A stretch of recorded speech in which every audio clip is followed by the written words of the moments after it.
ముందు వీడియోలో చెప్పినట్టు మేము వరాహస్వామి దర్శనం పూర్తి అయిపోయిన తర్వాత జపాలి ఆంజనేయ స్వామి టెంపుల్కి అయితే వెళ్ళాం.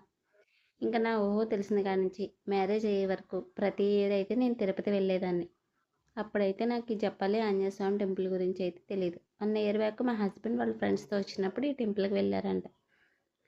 అప్పుడైతే ఈ టెంపుల్ గురించి తెలిసింది. కానీ నేను విజిట్ చేయడం ఈ టెంపుల్ ఇదే ఫస్ట్ టైం. ఇంకా టెంపుల్కి వెళ్ళినప్పుడు ఇలా మెట్లకి పసుపు రాసి బొట్లు అయితే పెడుతున్నారు. ఇంకా ఇక్కడ రాళ్ళ మీద రాళ్ళు పెడుతున్నారు కదా, ఇలా పెట్టడం వల్ల హోమ్ హౌస్ కట్టుకుంటామని నమ్మకం. ఇంకా మా హస్బెండ్ వాళ్ళు 1 ఇయర్ బ్యాక్ వచ్చారని చెప్పాను కదా, వాళ్ళు వచ్చినప్పుడు వీడియో అయితే తీశారు. ఆ వీడియోలో అయితే ఈ ఆంజనేయ స్వామి టెంపుల్ గురించి నాకు తెలిసిన కొన్ని విషయాలు అయితే షేర్ చేసుకున్నాను. కింద అయితే డిస్క్రిప్షన్లో లింక్ ఇస్తాను, ఎవరికైనా ఇంట్రెస్ట్ ఉంటే చూడండి. ఈ వీడియోలో అయితే జపాలి ఆంజనేయ స్వామి టెంపుల్ దర్శనం, అలాగే తిరుపతి వెంకటేశ్వర స్వామి దర్శనం ఏ విధంగా జరిగినాయి అనేది అయితే షేర్ చేసుకుంటాను.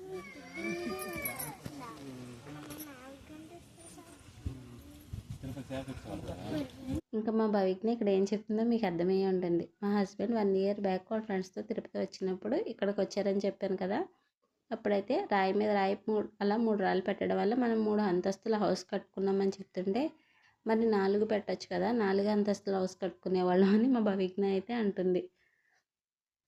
ఇంకా మా భవిజ్ఞ వాళ్ళు అయితే ఇక్కడైతే కొద్ది దూరం అయితే మెట్లు ఎక్కుతూ కొద్ది దూరం మెట్లు దిగుతూ నడాలి.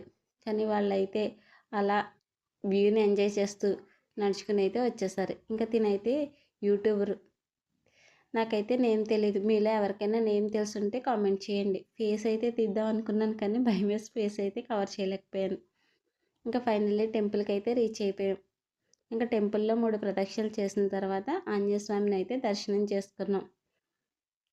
ఇక్కడ వ్యూ అయితే చాలా బాగుంది. ఇంక ఇలా చెట్టు కింద ఆంజనేయ స్వామి దగ్గర అందరూ రూపాయి కాయిన్లు అంటిస్తుంటే నేను కూడా అయితే అంటించాను. ఇలా రూపాయి కాయిన్స్ ఎందుకు పెడతారో మీలో ఎవరికైనా తెలిస్తే కామెంట్ అయితే చేయండి. ఇంకా ఇక్కడ వ్యూ చూడడానికి అయితే చాలా బాగుంది. ఇక్కడికి వచ్చే టైం స్పెండ్ చేసి ఇంకా ఈవినింగ్ 5:30 ఆ టైంకి అయితే మాకు ఇంకా వెంకటేశ్వర స్వామి దర్శనం ఉందని చెప్పి ఎంతోసేపు అయితే ఇక్కడ ఉండలేదు. కొద్దిసేపు కూర్చుని కొన్ని ఫొటోస్ అవి తీసుకుని ఇంకా ఇక్కడి నుంచి అయితే బయలుదేరిపోయాం. ఇక్కడి నుంచి వెళ్ళిన తర్వాత బాటగంగమ్మ టెంపుల్కి అయితే వెళ్ళాం. ఇంకా ఆ టెంపుల్ కూడా దర్శనం పూర్తయిన తర్వాత వెంగమాంబకి వెళ్ళి భోజనం అయితే చేసి రూమ్కి వెళ్ళి కొద్దిసేపు అయితే రెస్ట్ తీసుకున్నాం. ఈవినింగ్ 5:30 ఆ టైంకి రెడీ అయ్యి ఇంకా 300 రూపీస్ టికెట్కి దర్శనంలోకి అయితే వెళ్ళాం. ఇంకా మేము వెళ్ళిన 300 రూపీస్ దర్శనం అయినా కానీ ఫ్రీ దర్శనంలోకి వెళ్ళినట్టే మా దర్శనం అయితే అయ్యింది.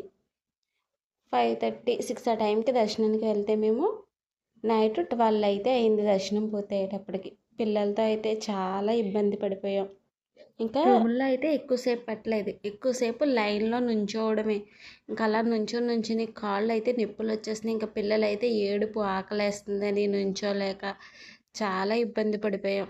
ఇంకా పిల్లలు అలా ఏడుస్తుంటే అలాగే వాళ్ళని ఊరుకోబెడుతూ ఇంకా చాలాసేపు అలా లైన్లో నడుచుకుంటూ వెళ్ళిన తర్వాత ఒక 1/2 అయితే రూమ్లో పెట్టారు. అప్పుడైతే ఉప్మా పెట్టారు కానీ పిల్లలు అయితే తినరు కదా ఉప్మా విని.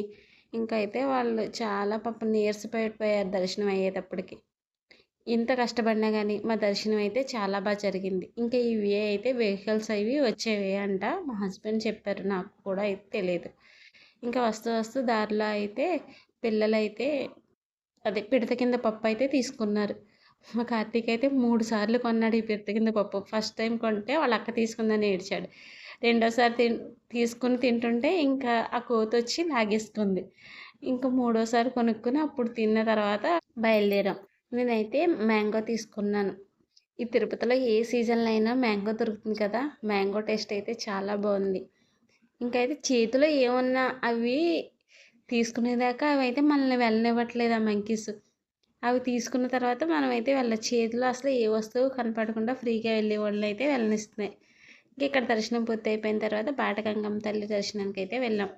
ఇంక ఎప్పుడు వచ్చినా రష్గా జనంతో ఉండే ఈ టెంపుల్ అయితే మేము వెళ్ళే రోజు ఖాళీగా ఉంది, అలాగే టెంపుల్ కూడా ఓపెన్ చేసి ఉంది. చాలా హ్యాపీ అనిపించింది. అంటే మేము వెళ్ళినప్పుడు టెంపుల్ క్లోజ్ చేసి ఉండడం అలా అయితే జరిగేది. ఇంకా అమ్మవారిని అయితే చాలా బాగా దర్శనం చేసుకున్నాం. నేను వాయిస్ ఓవర్ ఇస్తుంటే మా కార్తీక్ చూసారా ఎలా విసిగిస్తున్నాడో. ఇంకా అక్కడ దర్శనం పూర్తయిన తర్వాత నెక్స్ట్ డే మార్నింగ్ ఇది తిరుపతి దర్శనం పూర్తయ్యాక 12కి రూమ్కి వచ్చేసాం. ఇంకా ఆ టైంలో మేమైతే భోజనం చేసి ఇంకా పడుకుని మార్నింగే తెల్లవారుజామున లేసి ఫ్రెష్ అయ్యి ఇంకా రూమ్ ఖాళీ చేసి అయితే బయలుదేరిపోయాం. ఫస్ట్ అయితే శ్రీకాళహస్తికి అయితే వెళ్ళాం.